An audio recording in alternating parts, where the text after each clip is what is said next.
If you're a fan of retro gaming, the folks over at Megacat Studios have you covered.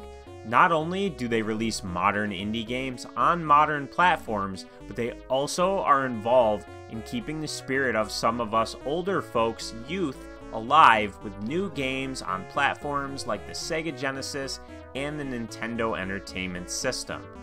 Enter Rocket Panda for the Genesis and Megadrive, which they've teamed up with developer Space Pants Games to release in September of 2024. Rocket Panda is an arcade-style adventure game where you'll rocket your way through over 60 levels spread across 7 different worlds, with each one culminating in a boss fight. Your main objective is to reach the goal of each level, and depending on the difficulty you play on, you might also need to reach the goal with a certain amount of saved badgers. I played on the default difficulty, which was called Simple, so I technically didn't need to save any badgers to clear a level, but the higher difficulties have harder requirements.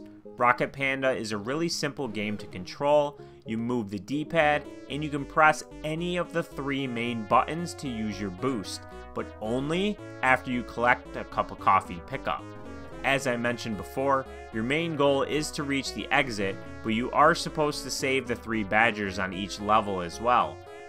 Being an arcade-style experience, there's high scores you can set, so collecting the optional donuts will yield some bonus points. Each level felt intricately designed, and every single one felt unique from the others. Exit won't open until you acquire a key, and at the end of each level, you'll receive a score breakdown showing how many points and bonus points you racked up on that run. That's the gist of the core gameplay loop, but where Rocket Panda really shines is the variety in its design around its core.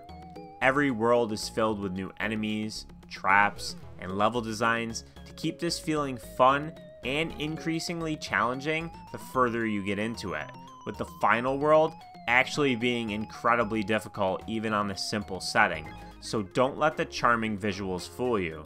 This is old school hard outside of the first few worlds that give you time to get comfortable with how it controls, and honestly, it didn't take me long at all to get the hang of moving around.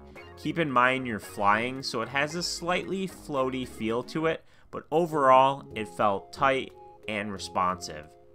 Losing a life in Rocket Panda comes from taking even a single hit, unless you have collected badgers, in which case they serve as 1 hit point each and get sacrificed as a result. If you do fail on a level, you can quickly dive right back into it and try again from the beginning of the level you're currently on. This aspect of it felt really forgiving, which is a godsend because I struggled mightily on the last world and it took me dozens of tries to get through some of the harder levels. The boss fights at the end of each world fundamentally play the same since they require you to dodge attacks until you see an opening to dash through the boss in order to deal damage. Each one of these tested my evasion skills, and I found all of them to be enjoyable, with the exception of one, which was the boss at the end of the chocolate world. I don't know what I was doing wrong, but I tried this several times, and every single time I would hit the boss, I would also take a hit, which made it impossible to defeat.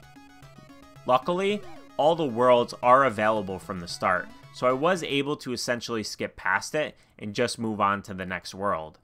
This was my main source of frustration and the only part of the experience I can say I truly disliked.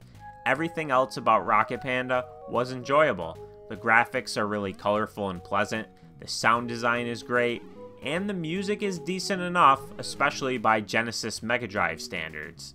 They also included a nifty little minigame which plays like an Asteroids clone, but I found it to be a fun use of the few minutes I spent trying it out. There's also in-game achievements, so if you're the type of player that enjoys unlocking those, they're there. Rocket Panda was a fun time, even in spite of it being a game I felt like I wasn't very good at. It has a bunch of different difficulty settings, which means players of almost any skill level should be able to enjoy what it has to offer. Its high points are in the variety of its level, enemy, and trap designs that are built around a simple core. Setting and tracking high scores gives a reason to replay it again and again, if you're into that sort of thing. Overall, Rocket Panda gets a recommendation from me, but do be aware that it's possible you may get frustrated at a few points throughout the journey.